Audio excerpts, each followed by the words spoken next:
Hey everybody, I found some apple cinnamon brioche at Walmart yesterday, and I was instantly hungry for French toast.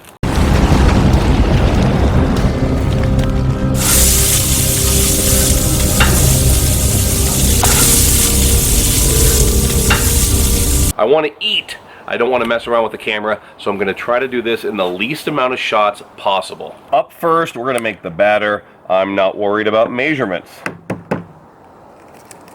I'm going to make a bunch of batter, and then I will use the correct amount of bread to accommodate the amount of batter that I have.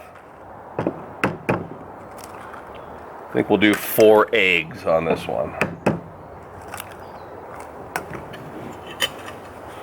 Want to add something else to my eggs, and I have this in the refrigerator.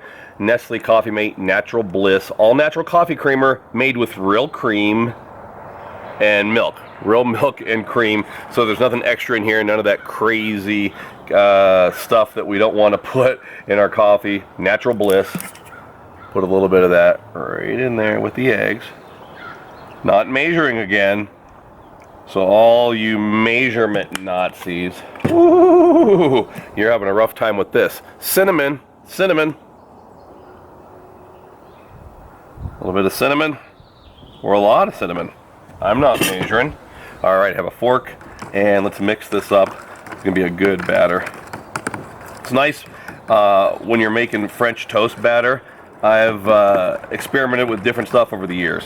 When I'm doing fall type of things, I do pumpkin spice flavoring in there. Last year I did a cranberry eggnog French toast where I put eggnog in the batter as well.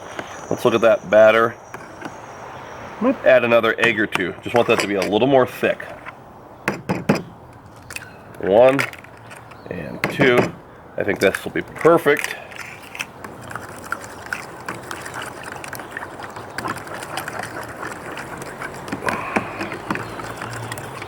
There we go. That's the batter. So this is the Walmart Market Site Apple Cinnamon Brioche. Brioche is a delicious French bread, French-inspired bread, I guess you should say, French-invented bread that has a lot of egg in there, a lot of egg content, and it works really well for dessert dishes like French toast. Let's just slice this up into what I would say is French toast size slices. That means thick. Look at that beautiful brioche. And over to the griddle with my bread and batter. I have the Blackstone Griddle on what I would call medium-low canola oil. Medium-low. But folks, don't take my word for it. Do what you need to do to make your French toast. Here's the thing with making dessert dishes, and what I would call desserts, things like crepes, pancakes, and French toast, is there's a little trial and error involved. And you are seldom going to get a crepe or a piece of French toast to come out beautifully the first time. Typically you're going to burn a piece or put it on there and realize that your griddle wasn't hot enough and you need to crank it up. So you're going to see what happens here. This is real life today, folks. 2 nice pieces of my brioche into my batter. You can use a fork or your fingers. Let that soak up for a minute. That's thick bread, so we really want to get that batter in there and flip that. Beautiful. If I want to, I could flip that another time just to make sure that the edges have plenty of egg on there, plenty of batter. And straight down onto my griddle top.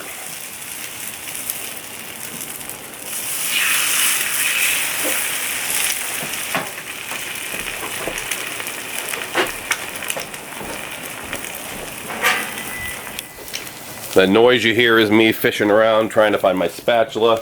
So French toast, a little bit time sensitive, just like a crepe. I'm looking at it. I don't want the bottom to be burned, so we're going to be really careful with this French toast. Not quite ready yet. Real time, folks. Real time. Watch this one. Watch this.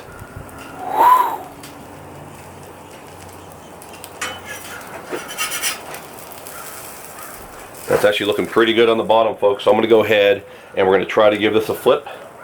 Spatula, of course, well oiled. I'm going to go straight in under there. Might have to touch this corner to stabilize the toast so it doesn't go out of shot.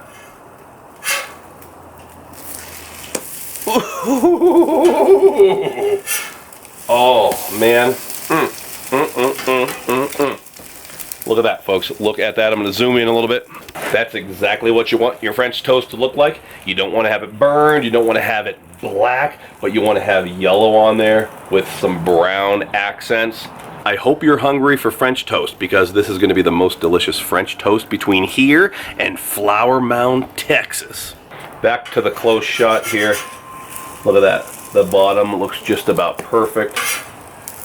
Look at that. That is beautiful. Beautiful French toast. If you want, we can do that corner trick where we slide the toast over like this, making sure that the edges are completely cooked.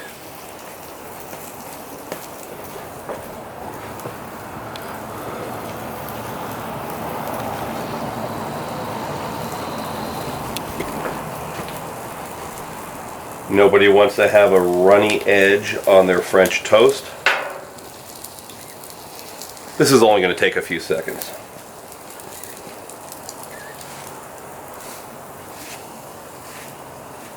And with that, folks, I think it's time to plate this up. That beautiful piece of brioche French toast. And another one just like that. I mean, does that not look absolutely delicious? I can plate this up any way I want because it's my French toast, so I think I'll just slice these two pieces in half like that. That's always a pretty way to put your French toast on display.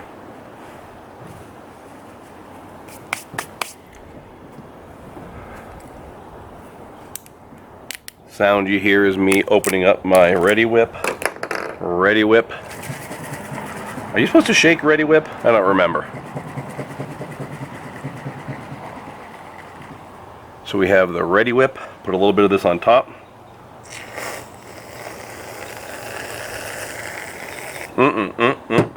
And check this out. This is some delicious honey. A couple of folks have given me honey in the last month. This was given to me by Delane and Melissa, not Melissa, Melissa, out in Fayetteville, Arkansas. They run the hardware store out there, and they sell Blackstone Griddles. They come to visit me at a lot of my demos. They have a good friend or a neighbor that is a bee farmer, and they gave me this beautiful, beautiful fresh Arkansas honey last month, just a day or two after it was harvested. Oh my goodness, look at that honey.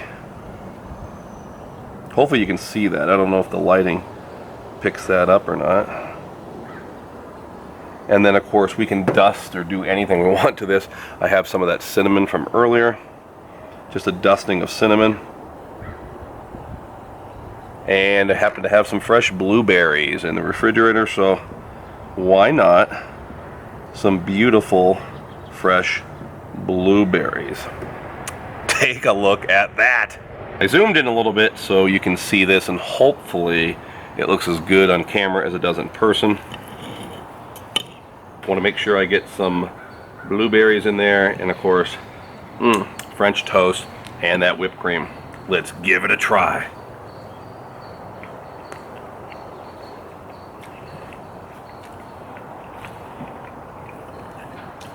Folks, it really is as good or better than any French toast you're going to get at any restaurant, any diner. It is so good. Using good bread is definitely the key. So whatever that was called, cinnamon, vanilla, brioche, go back to my earlier scene and figure that out. Nothing like fresh honey. If you're going to use honey, if you're going to use maple syrup, don't use the fake stuff. Use the real stuff. 100% real honey, 100% real maple syrup. Here's real life. Somebody's driving a tractor or something over there behind us. That's so good.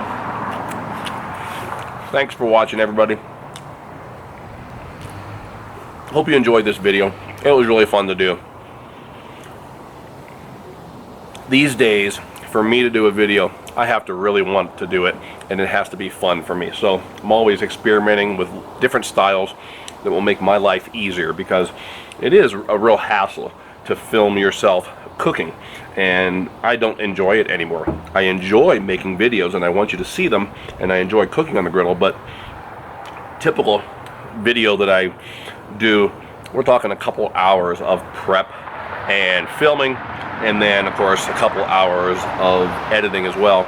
This was a lot easier for me. I would say setup time to the point of where I'm at right now, probably an hour total, maybe 45 minutes, so not bad at all.